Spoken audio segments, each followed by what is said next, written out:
सर्वेभ्यः नमो नमः। अस्यां कक्षायां युष्माकं स्वागतम् अस्ति।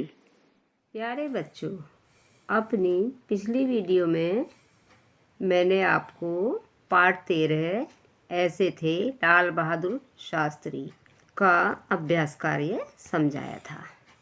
आज की कक्षा में मैं आपको आपकी भाषा अभ्यास पुस्तक से पाठ 13 ऐसे थे लाल बहादुर शास्त्री का अभ्यास कार्य समझा रही हूँ। ध्यान से देखिए यहाँ पर प्रश्न नंबर 1 है, पाठ के आधार पर लाल बहादुर शास्त्री जी की कोई 4 विशेषताएं लिखिए। तो देखिए आपने उस पाठ को भी पढ़ा था, उसी के आधार पर हम उसकी निम्नलिखित विशेषताओं को जानेंगे। क ईमानदार, लाल बहादुर शास्त्री जी ईमानदार थे।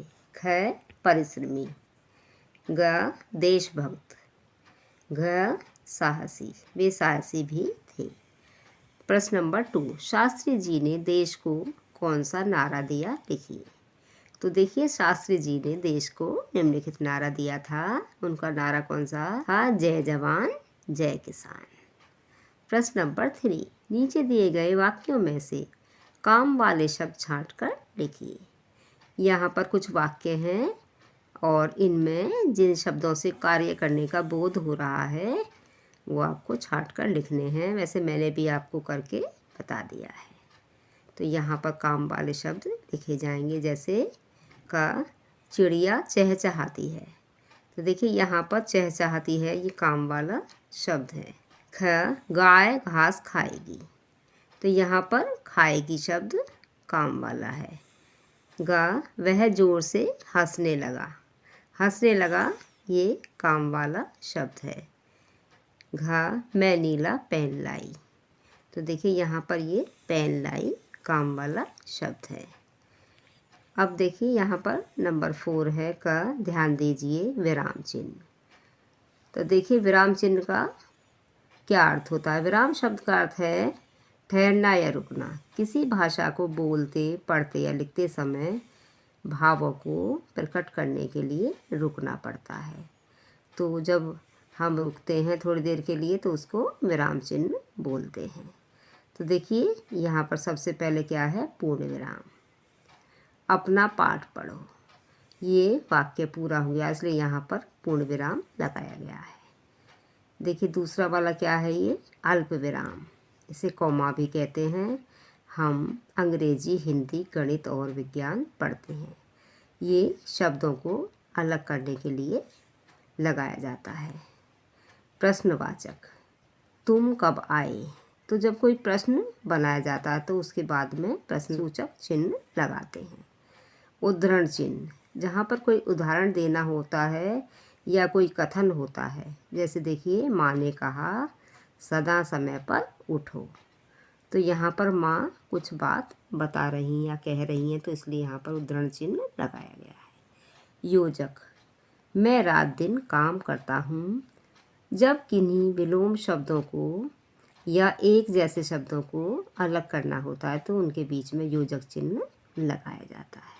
आपने विराम चिन्हों को समझा। अब उसी का ख भाग है, मिलान कीजिए। तो यहाँ पर ये विराम लिखे गए हैं और यहाँ पर इनके चिन्ह हैं, तो इनको सही विराम चिन्हों से मिलाना है। पूर्ण विराम देखिए यहाँ पर है, अल्प विराम यहाँ पर है, प्रश्नवाचक यहाँ पर है, उद्धरण चिन्ह ये हैं और योजक ये हैं। अब प्रश्न नंबर 5, दिए गए अनुच्छेद में उपयुक्त स्थान पर विराम चिन्ह लगाइए। यहाँ पर एक अनुच्छेद है जो कि लाल बहादुर शास्त्री पर आधारित है, तो उसमें विराम चिन्ह लगाने हैं। श्री लाल बहादुर शास्त्री भारत के दूसरे प्रधानमंत्री थे। उनमें देश प्रेम, ईमानदारी और साहस की भावना कूट कूट कर भरी हुई थी। उन्होंने जय जवान जय किसान का नारा दिया।